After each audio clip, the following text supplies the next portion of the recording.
আল্লাহ তাআলা বললেন, লান তানালুল বিররা হাত্তা তুনফিকু মিম্মা তুহিব্বুন।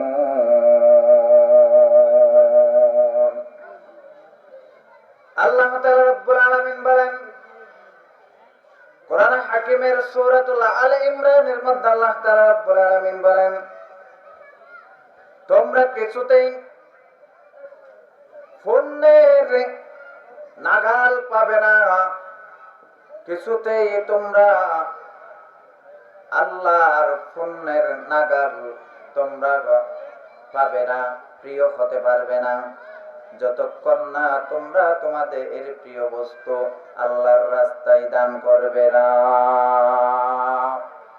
আল্লাহর রাস্তায় যখন তোমরা তোমাদের প্রিয় বস্তু দান করবে, আল্লাহর কাছে তোমরা প্রিয় বস্তু দান করার কারণে আল্লাহর জন্য ব্যয় করবেই পড়ে আল্লাহর মাকবুল এবং প্রিয় বান্দা হিসাবে তোমরা বিবেচিত হবে।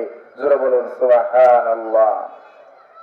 এই আয়াতের পরিপ্রেক্ষিতে আমরা বলতে পারি, বর্তমান সময়ের মধ্যে আল্লাহ প্রদত্ত, আল্লাহ যা কিছু বান্দাকে দান করেছেন, যেই জিনিসগুলো, এই জিনিসগুলো ব্যতীত মানুষেরা যা কিছু তৈরি করে, মানুষেরা বিভিন্ন ধরনের মানুষের যা প্রয়োজন, যা কিছু তৈরি করে, পৃথিবীর আল্লাহর স্রষ্টার সৃষ্টি ছাড়া বান্দার সমস্ত সৃষ্টিগুলো টাকার বিনিময়ে পাওয়া যায়।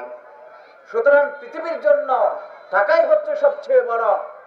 আজ আমরা যারা মুমিন, আমরা যারা ঈমানদার, আমরা টাকার গোলাম হয়ে গেছি। টাকার কাছে আমরা ঈমান বিক্রি করে দিচ্ছি, টাকার কাছে আমরা সব কিছু ইজ্জত বিক্রি করে দিচ্ছি। আজকে টাকা কাছে সবকিছু বিক্রি হচ্ছে।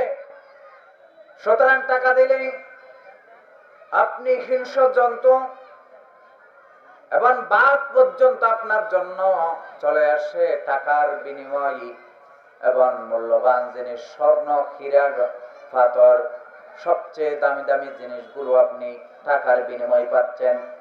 টাকার বিনিময়ে সবকিছু পাওয়া যাচ্ছে। শুধুমাত্র আল্লাহর নিয়ামতগুলো যেগুলো কিনা যায় না, এগুলো ছাড়া যা টাকার বিনিময়ে কেনা হয়, সবকিছু আজকে কেনা হচ্ছে। এজন্য এই পৃথিবীর জন্য বর্তমান সময়ে মানুষের কাছে সবচেয়ে বেশি মূল্যবান হচ্ছে টাকা। এই মূল্যবান টাকা, যে টাকা মানুষ ঘরের মধ্যে জমা রাখে এবং নাকের মধ্যে ঘ্রাণ নিয়ে নিয়ে বালিশের তলে রাখে, সন্দুকের মধ্যে রাখে, বাস্কেটে রাখে এবং ব্যাংকের মধ্যে রাখে। আল্লাহ তাআলা রব্বুল আলামিন বলেন, আল্লাযী জামাআ মালান ওয়া আদ্দাদা, যারা বারবার টাকা গণনা করে সঞ্চয় করে। এরকম কতগুলো মানুষ আছে, আমার এতগুলো টাকা আছে, আমার এই টাকাগুলোর ঘ্রাণ নেই, এবং এই টাকাগুলোর ঘ্রাণ নিয়ে তাদের ভিতরে একটা শান্তি চলে আসে, এতগুলো টাকার মালিক আমি, আরো যদি বেশি করতে পারতাম। এই ধরনের একটা চাহিদা মানুষের ভিতরে আছে। আর সাহাবায়ে কেরামের জীবনের দিকে তাকান, তারা কিভাবে আল্লাহর রাস্তায় দান করেছেন, তারা জীবন দিয়েছেন।